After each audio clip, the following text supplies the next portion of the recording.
O propósito dessa repetição é dar ênfase.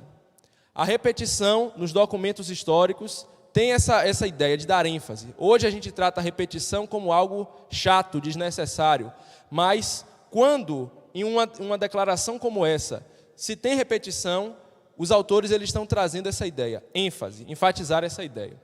Então, qual é a ênfase dessa primeira sentença? Jesus Cristo é uma única pessoa. Aquela pessoa que nós chamamos de Cristo, que é o Filho eterno do Pai, que é Senhor, que é unigênito, essa pessoa nós confessamos. Ao mesmo tempo que essa pessoa é Deus, segundo a natureza do Pai, ele é consubstancial ao Pai, ele é homem, segundo a nossa natureza, ele é consubstancial a nós, segundo a humanidade. Então é isso que eles estão enfatizando. Próximo.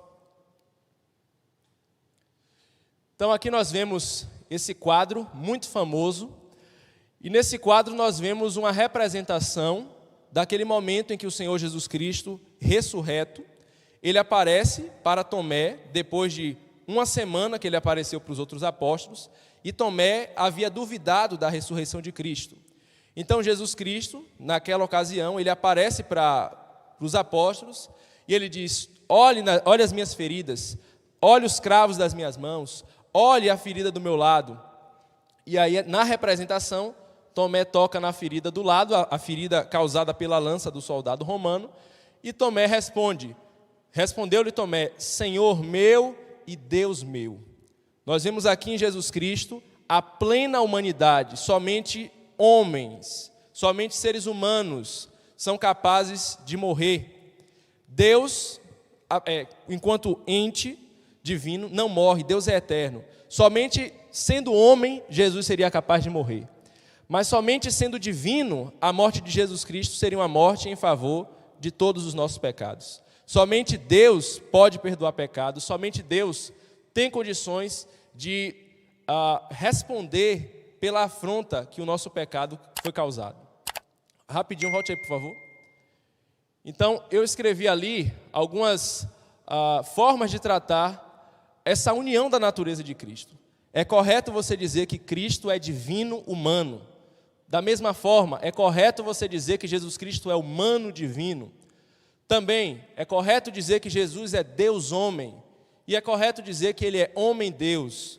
Porque as duas naturezas, elas não estão em uma hierarquia de dizer que Jesus é mais Deus ou menos homem, ou mais homem e menos Deus.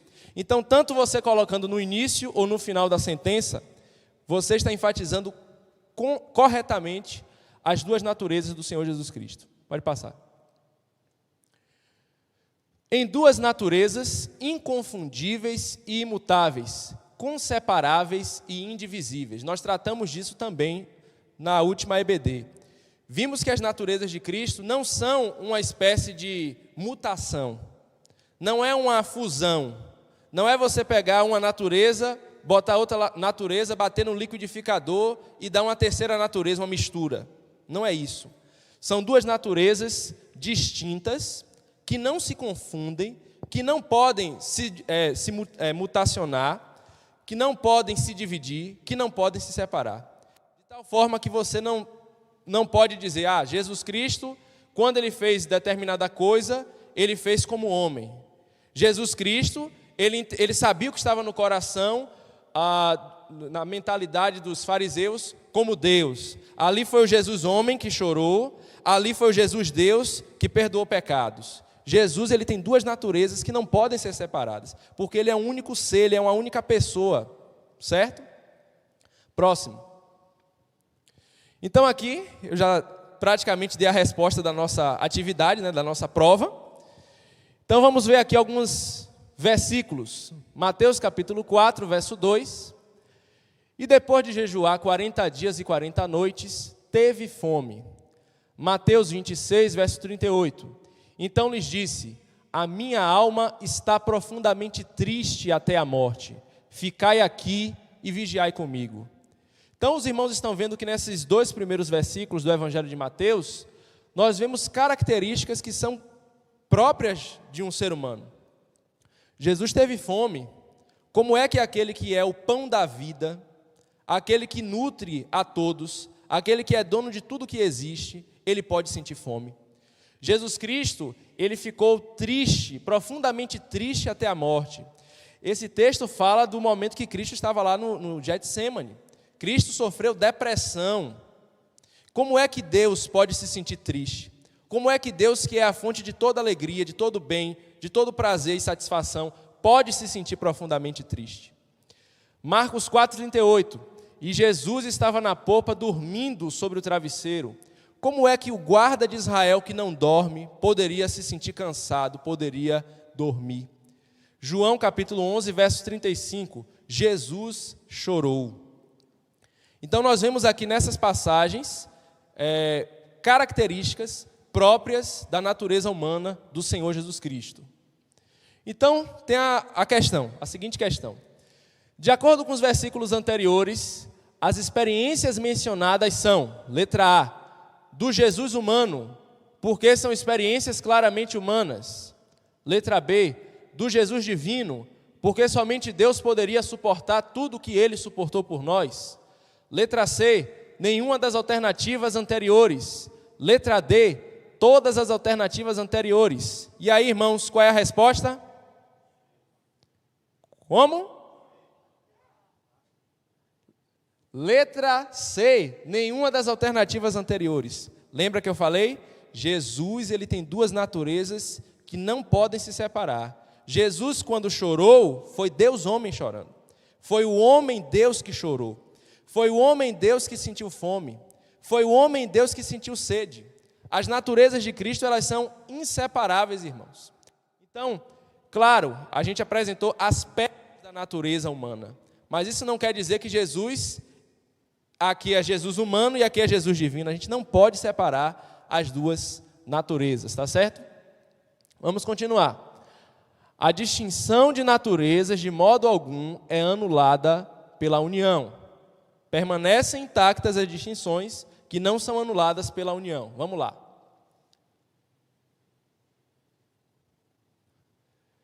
Filipenses, capítulo 2, verso 5. Tende em vós o mesmo sentimento que houve também em Cristo Jesus. A pergunta, se Jesus é Deus, como é que eu posso ter o mesmo sentimento que houve em Cristo Jesus? 1 Pedro 2, 21 e 22.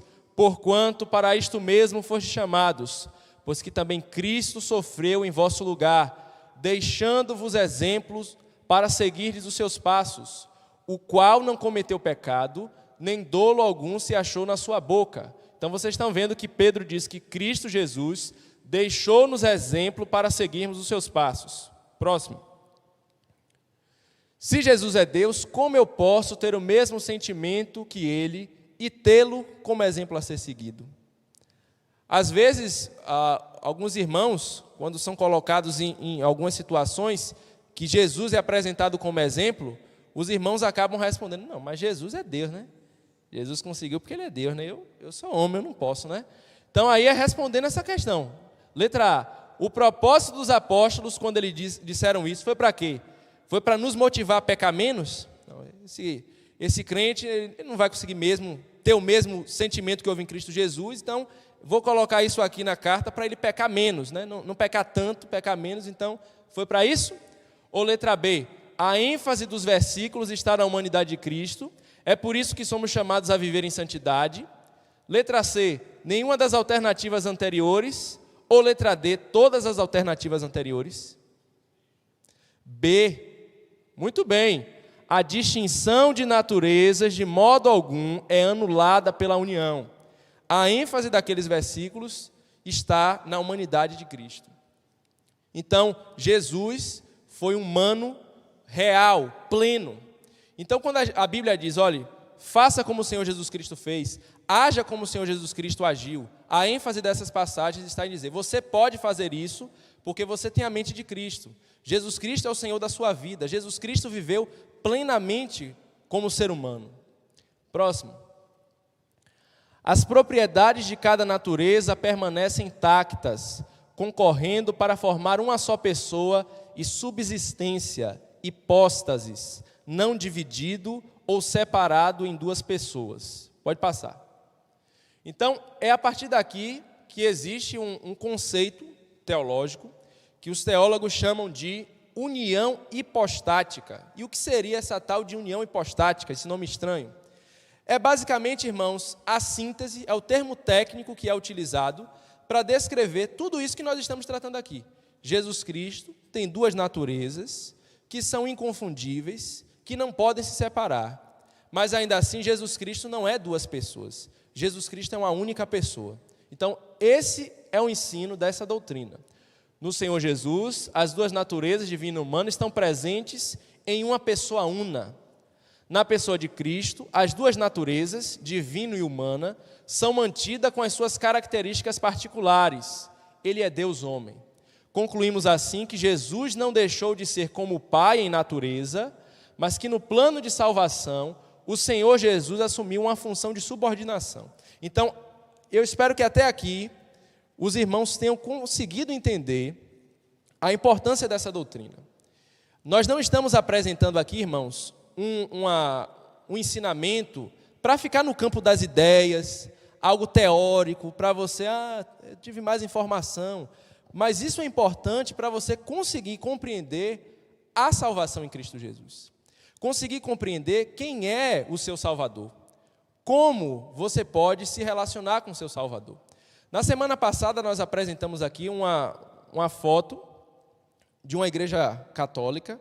E nessa foto tinham pessoas embaixo, a Maria no meio e Jesus lá em cima. E a gente enfatizou que no pensamento católico romano, Jesus é tratado como alguém tão santo, tão santo, tão santo, que nós não podemos nos achegar a Ele. Precisamos de alguém no meio do caminho para poder fazer essa ponte até nós e Ele. Mas, à luz das Escrituras Sagradas, nós vemos que Jesus Cristo ele não é apenas divino. Jesus também é homem, Jesus é plenamente homem. E por isso, nós temos condições de nos achegarmos a Ele. De abrir o nosso coração na presença dEle, crendo que Ele está nos ouvindo e se compadece de nós. Porque Ele sabe o que é passar as coisas que passamos. Jesus sabe o que é se sentir sozinho, Jesus sabe o que é sentir carestia, Jesus sabe o que é se sentir abandonado, o que é se sentir humilhado, o que é se sentir triste, o que é chorar, o que é o luto, o que é sentir fome, o que é se sentir cansado. Então, Ele tem condições de se compadecer verdadeiramente dos nossos sofrimentos. Próximo. Então, vamos tratar agora, meus irmãos, de alguns versículos que enfatizam essa subordinação do Senhor Jesus Cristo ao Pai na salvação. Marcos capítulo 14, verso 36. E dizia: Abba, Pai, tudo te é possível, passa de mim este cálice, contudo, não seja o que eu quero, e sim o que tu queres. Irmãos, esses versículos que nós estamos tratando aqui, são versículos que são muito utilizados por grupos que negam a divindade de Cristo, como, por exemplo, as testemunhas de Jeová. Se um dia você tiver a oportunidade de conversar com a testemunha de Jeová, certamente eles vão sacar esse tipo de passagem aqui para você. Como é que Jesus é Deus? E Jesus disse: não seja feito o que eu quero, e sim o que tu queres. João 14, 28. Ouvistes que eu vos disse: vou e volto para junto de vós. Se me amasseis, alegrar-vos-eis de que eu vá para o Pai, pois o Pai é maior do que eu. Esse é o versículo favorito dos testemunhos de Jeová para negar a divindade de Cristo. João 20, 21. Disse-lhes, pois, Jesus outra vez: Pai seja convosco, assim como o Pai me enviou, eu também vos envio. Ou seja, eu tenho autoridade sobre vocês, então eu envio vocês da mesma forma que o Pai que tem autoridade sobre mim me enviou. Então pensa aí naquela ideia de patentes, né, de exército. Tem um soldado, o cabo, o sargento e assim por diante. Então, aquele que é superior envia aquele que é de uma patente inferior. Não é essa a ideia? 1 Coríntios 11, verso 3. Quero, entretanto, que saibais ser Cristo, o cabeça de todo homem, e o homem, o cabeça da mulher, e Deus, o cabeça de Cristo. Como é que nós entendemos, irmãos, esses versículos aqui? Esses versículos enfatizam a subordinação do Senhor Jesus Cristo na salvação. Quando Jesus Cristo se tornou homem, Ele se subordinou ao Pai. Ele precisou depender do Espírito Santo, assim como nós precisamos. O Senhor Jesus Cristo, ele precisou orar ao Pai, verdadeiramente, passar a noite orando, pedindo a Deus Pai auxílio, como nós precisamos e dependemos do Pai. Então, irmãos, quando nós nos deparamos com esses versículos, precisamos encarar essa realidade. Esses versículos apresentam a humanidade do Senhor Jesus. E esses versículos, de modo algum, tratam Jesus como sendo, não sendo da mesma substância do Pai. Pelo contrário, tratam Jesus como sendo da nossa mesma substância. Então, por exemplo, um texto mais prático para vocês conseguirem compreender. 1 Coríntios 11:3. Cristo, o cabeça de todo homem, o homem o cabeça da mulher e Deus o cabeça de Cristo. Essas posições de autoridade são posições de autoridade funcionais. Não são posições de autoridade na natureza, na essência. O homem, ele ocupa a função de liderança dentro do relacionamento, dentro do casamento, não é porque ele é melhor do que a mulher. Não é porque ele é mais parecido com Deus do que a mulher. Não é porque o homem ele merece alguma coisa e a mulher não merece. Não é porque o homem tem uma condição intelectual melhor do que a mulher e a mulher não tenha. Mas porque no plano de Deus, Deus estabeleceu que o homem tivesse essa função. Então, é uma hierarquia, irmãos, funcional. Da mesma forma que os pais, eles têm uma hierarquia funcional sobre os filhos. Porque imagine se fossem os filhos que mandassem nos pais, que mandassem na casa, ditassem as regras, não teria como funcionar. Então, nessa hierarquia da salvação, Deus é o cabeça de Cristo. Deus amou o mundo de tal maneira que o quê? Enviou o seu Filho. Então, é uma hierarquia funcional. Vamos lá. Aqui eu enfatizo, irmãos, aquele mesmo grifo do início da aula de hoje.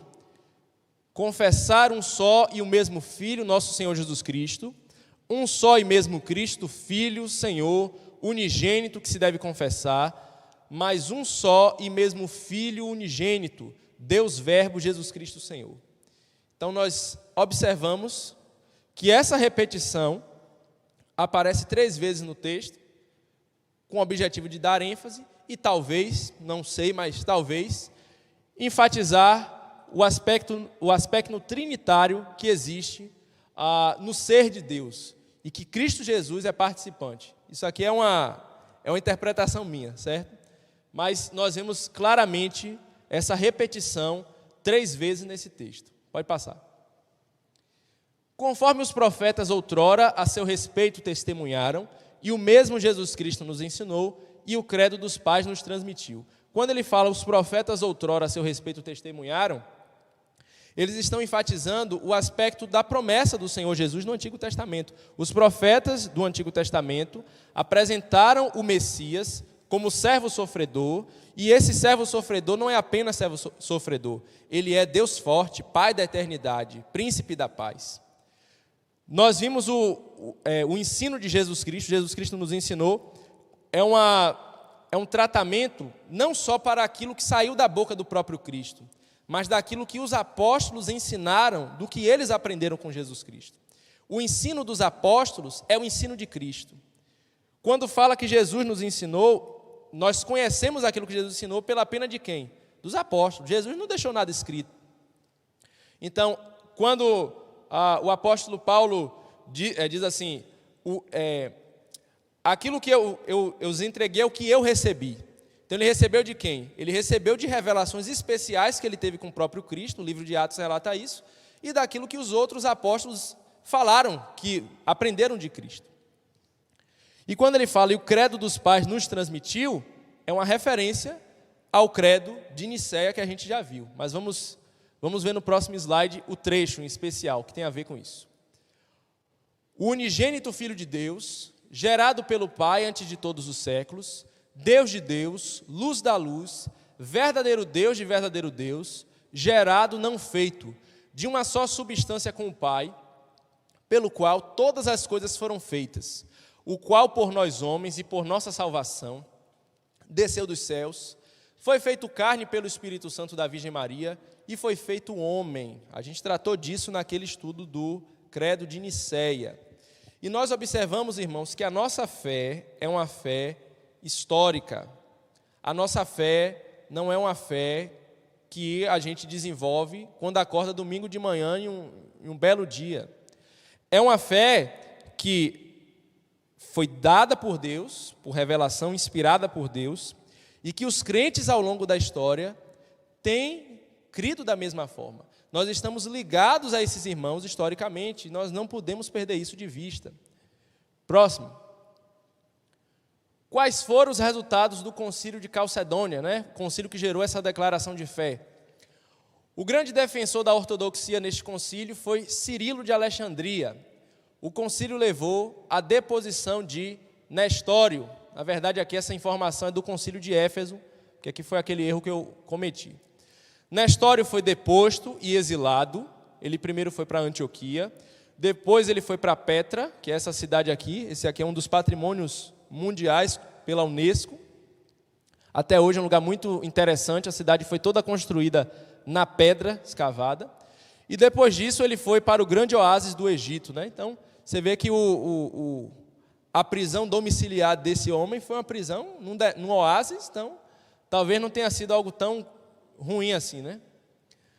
A doutrina de Nestório foi considerada uma falsificação da encarnação de Cristo e, por consequência, da salvação da humanidade. Certo? Próximo. Essa heresia, irmãos, continua viva até hoje, né? Talvez você nunca tenha ouvido falar do nestorianismo. A gente não tem contato com pessoas que neguem a união das duas naturezas de modo público. Né? Às vezes um irmão ou outro, por falta de conhecimento confuso, acaba dando umas pedaladas nestorianas, mas isso não é uma posição pública de uma igreja se levantar, nós somos nestorianos, né? A gente não tem contato com esses grupos.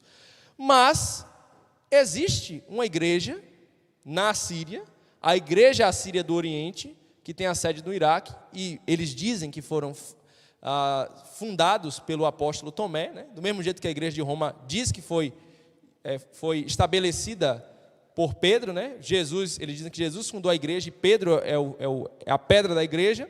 Eles dizem que Tomé é a pedra da igreja nestoriana, né? A Igreja Assíria do Oriente. Então, nesses concílios, houve uma excomunhão. Eles foram excomungados, foram tratados como hereges. Só que a Igreja de Roma, desde o Concílio Vaticano II, ela tem tentado abraçar todo mundo, tem tentado chamar de volta para casa os irmãos, né? Então, aqui nós vemos que, ali em cima, a liderança da Igreja Assíria do Oriente. Vemos aqui no meio João Paulo II, com o líder da época, o patriarca da Igreja Assíria do Oriente.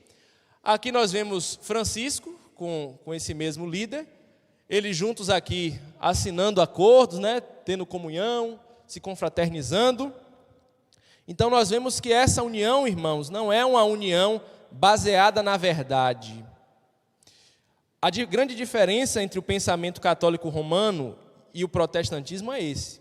O que é que nos une enquanto igreja? A verdade. Se nós não estamos na verdade, nós não temos união. Não existe possibilidade de ter unidade sem a verdade. Esse é o nosso ponto. Dentro do pensamento católico romano, não é bem assim. A ênfase deles está na unidade. É por isso que você vê tanta divergência, tanta coisa diferente de uma igreja católica para outra. Tem igreja católica que a missa em latim, tem outra que é só no vernáculo. Tem igreja católica que é carismática, que os católicos falam em línguas, outros não falam. Tem igreja católica que é pró-Francisco. Tem outras igrejas que são contrárias a Francisco. Não sei se você sabia disso. Mas o que é que eles fazem? Se separam? Tem um racha? Não, vamos sair. Não, está todo mundo unido. Você vê católico romano mais, tipo Padre Paulo Ricardo, que é aquele católico raiz, né? Doutrinariamente firme. E você vê católico, padre como Padre Pinto. Católicos que chamam os candomblecistas para lavar a calçada no Bonfim. Então você vê essa salada de fruta, mas está todo mundo embaixo do mesmo guarda-chuva. Porque a ênfase está na unidade e não na verdade. Próximo. Agora que nós conhecemos a declaração de Calcedônia, podemos tratar daquelas heresias que eu tenho mencionado. Agora que conhecemos a doutrina correta, podemos ter contato com as heresias referentes à pessoa de Jesus Cristo. O principal remédio contra as heresias é conhecer profundamente a verdade. Conheça a doutrina correta e você identificará com facilidade a falsa. É que nem você vê uma nota de falsa. Os líderes de banco, eles não ensinam a identificar uma nota falsa para os seus funcionários, mostram, aqui, essa é falsa, essa é falsa. Eles ensinam, essa daqui é a verdadeira. Conheça muito bem a verdadeira e você vai conseguir identificar a nota falsa. Muitas vezes, irmãos, acabamos, pela curiosidade, querendo ter contato com todo tipo de doutrina, de ensino herético, de grupos que nós divergimos, sem ter uma boa base doutrinária do que nós cremos. Então, irmãos, qual é o remédio para ficarmos vacinados contra as heresias? Conhecer profundamente a verdade. Se você conhece a Bíblia, se você conhece a verdade, se você conhece aquilo que a palavra de Deus diz, quando você vê qualquer erro, não, isso aqui, não é bem assim. Então precisamos conhecer muito bem a verdade para ficarmos vacinados. Agora vamos lá, conhecer um pouco as heresias.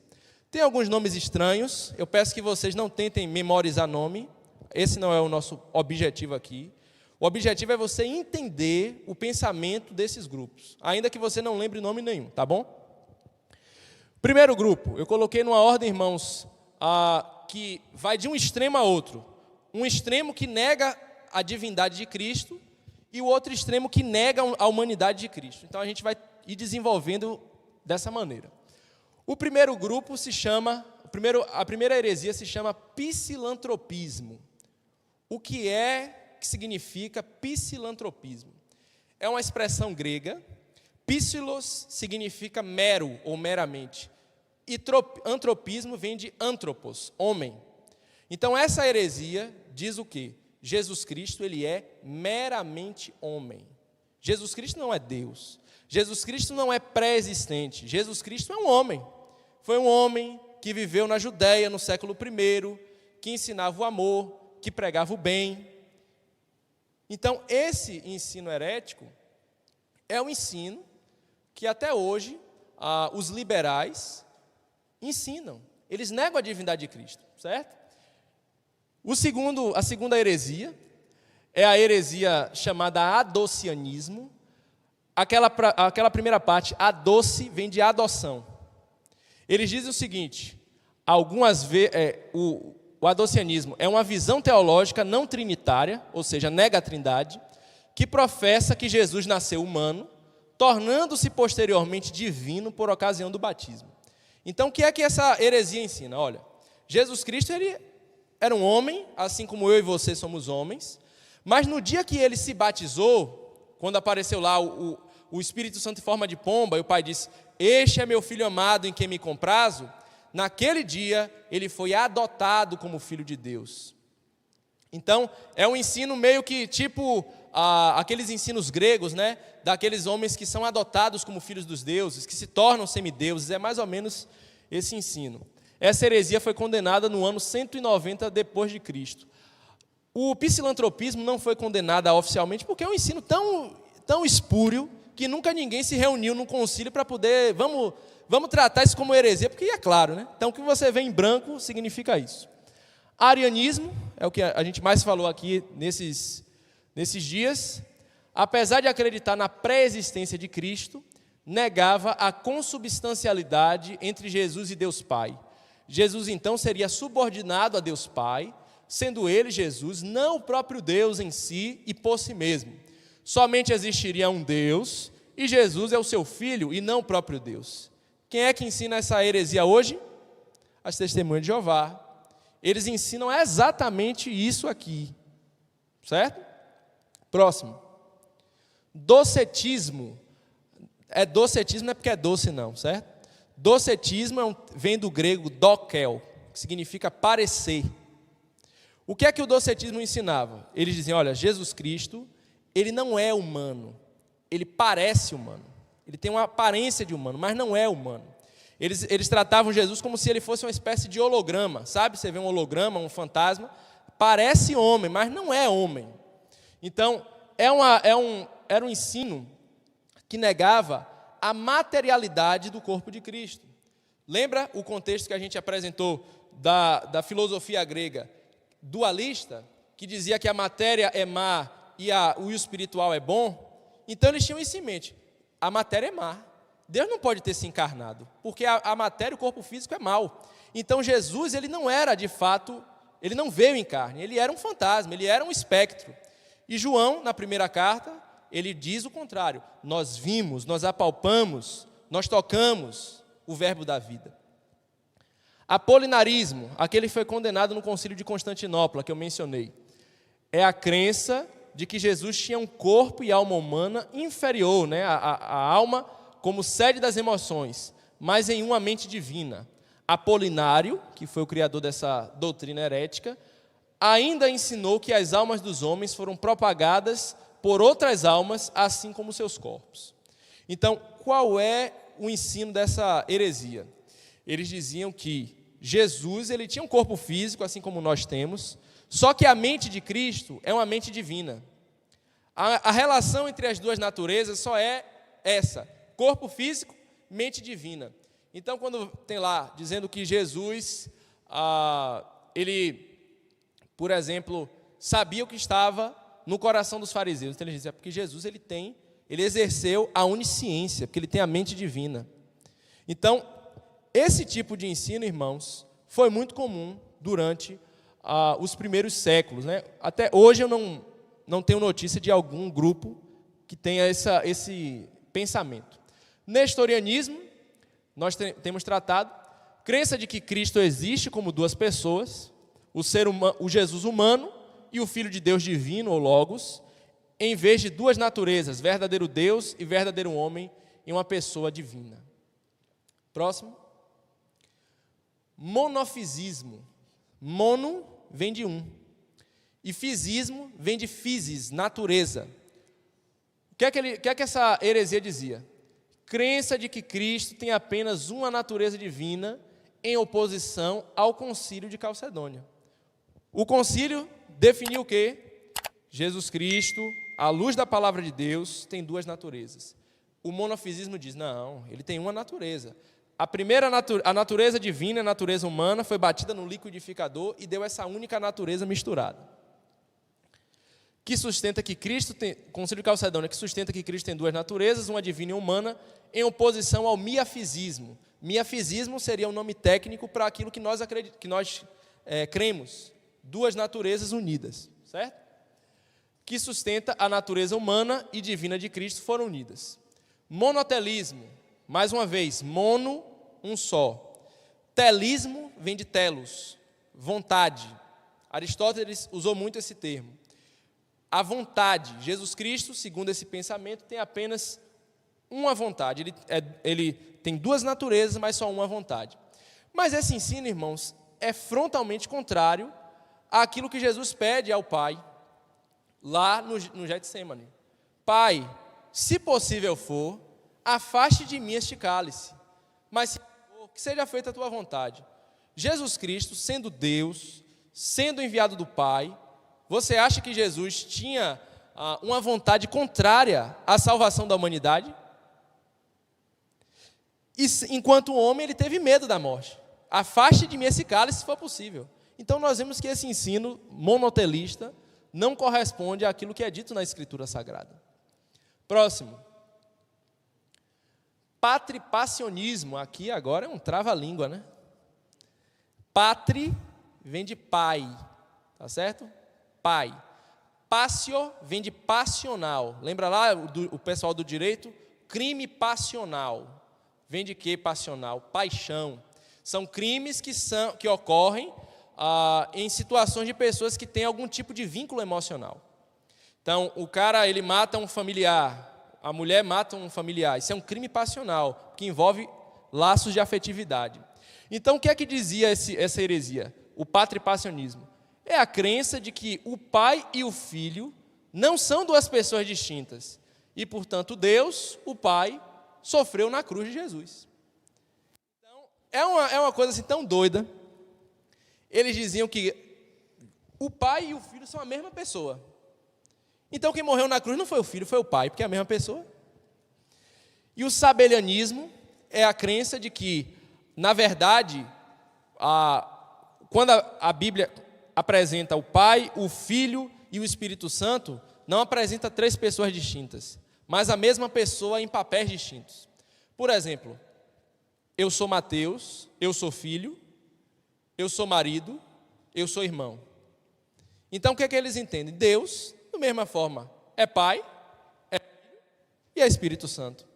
Então é a mesma pessoa com papéis diferentes. Então, é uma loucura. Vamos lá.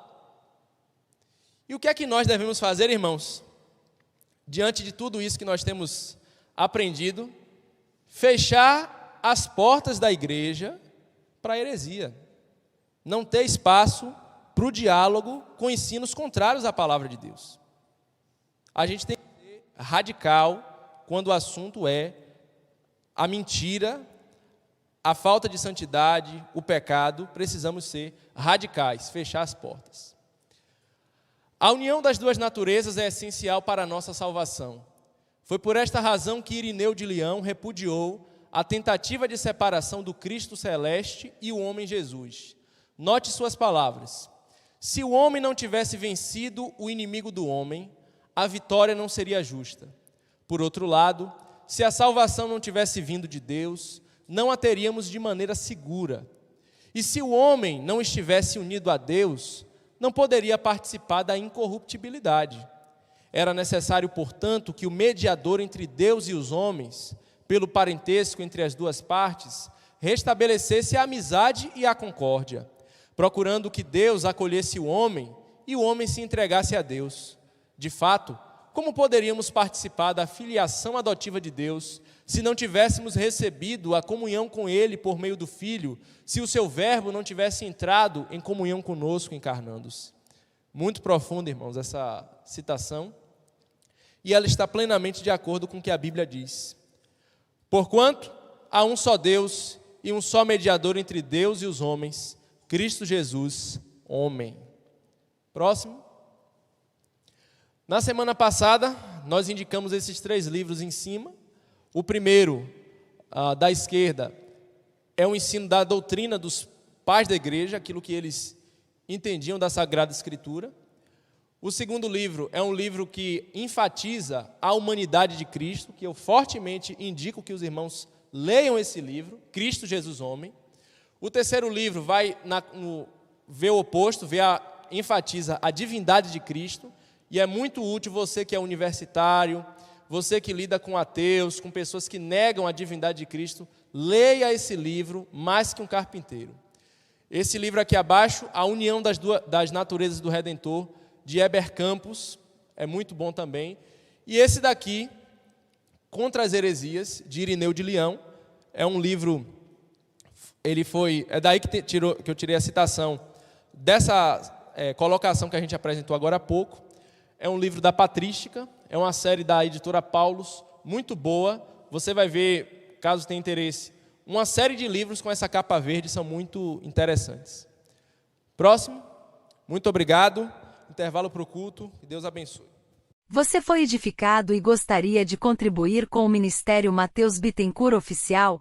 Para isto, basta mirar a câmera do seu celular no QR Code que está aparecendo na tela. Ou, se preferir, realize um Pix do valor que desejar para a chave Pix. donativos.mateusbittencourt@gmail.com. Inscreva-se no nosso canal do YouTube e siga-nos no Instagram, @Mateus Bittencourt Oficial. Que a graça do Senhor Jesus Cristo esteja com você.